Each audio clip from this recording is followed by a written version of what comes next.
Tanggal 22 Juni 2020, Kota Jakarta genap berusia 493 tahun, atau 332 tahun lebih muda dari Kota Banda Aceh atau 805 tahun.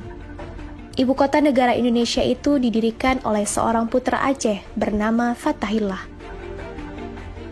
Yang ternyata, kontribusi Aceh untuk RI bukan hanya menyumbangkan 2 pesawat terbang dan kapal laut sebagai modal awal Indonesia ketika baru merdeka atau bahasa Pase yang dijadikan lingua franca, tapi juga mendirikan ibu kota negara ini.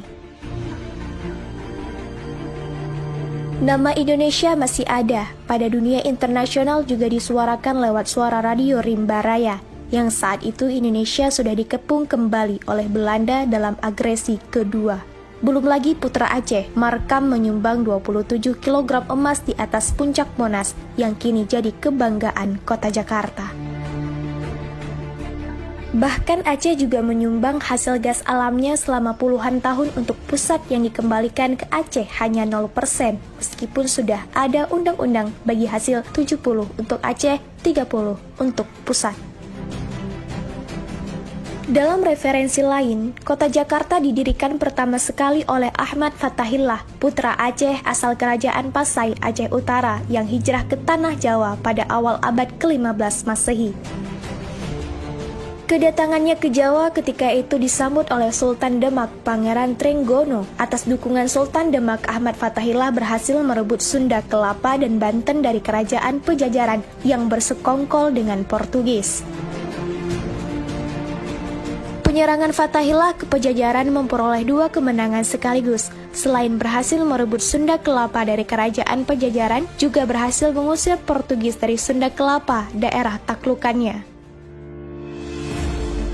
Atas kemenangan inilah, pada tahun 1527 Masehi, Fathahillah diangkat menjadi Bupati Sunda Kelapa oleh Sultan Demak. Dalam tahun itu pula, tanggal 22 Juni 1527, Fathahillah mengubah nama Bandar Sunda Kelapa menjadi nama Jayakarta, yang kemudian disingkat menjadi Jakarta, yang mengandung makna kota kemenangan. Tapi sayangnya dan sangat memprihatinkan, dengan menggunakan nalar sejarah kritis, apa yang dipamerkan pada Museum Fathahillah ini seperti ada banyak periode sejarah yang dipenggal dan ditenggelamkan. Sebab sejarah Jakarta yang diinformasikan dan dipamerkan hanyalah informasi masa prasejarah hingga masa kolonial. Tidak adanya kita temukan periode sejarah Jayakarta semasa Fathahillah.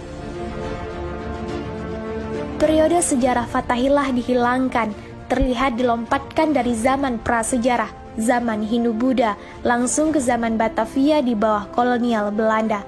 Perubahan-perubahan nama Jayakarta menjadi Batavia pada 14 Maret 1621. Ketika itu Belanda berhasil menguasai Bandar Jayakarta, nama yang diberikan oleh Fathahillah 22 Juni 1527. Penamaan Batavia oleh Belanda untuk mengganti nama Jayakarta adalah untuk mengenang suku Batavia, sebuah suku tertua di Belanda yang terdapat di lembah sungai Rhein yang dianggap sebagai leluhur orang Belanda. Di sini, sangatlah jelas antara penamaan Jayakarta yang diberikan Fathahillah pada Sunda Kelapa 22 Juni 1527 dengan menggantikan nama Batavia oleh Belanda untuk Jayakarta 14 Maret 1621. Berarti selama 1 abad sejarah Jakarta dipenggal ceritanya dari sejarah Fathahillah. Hilangnya 1 babak periodisasi informasi sejarah Fathahillah di Museum Sejarah Jakarta itu.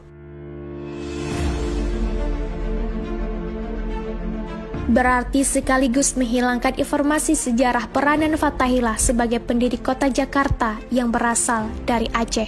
Memang kita tidak tahu apakah ini sengaja dihilangkan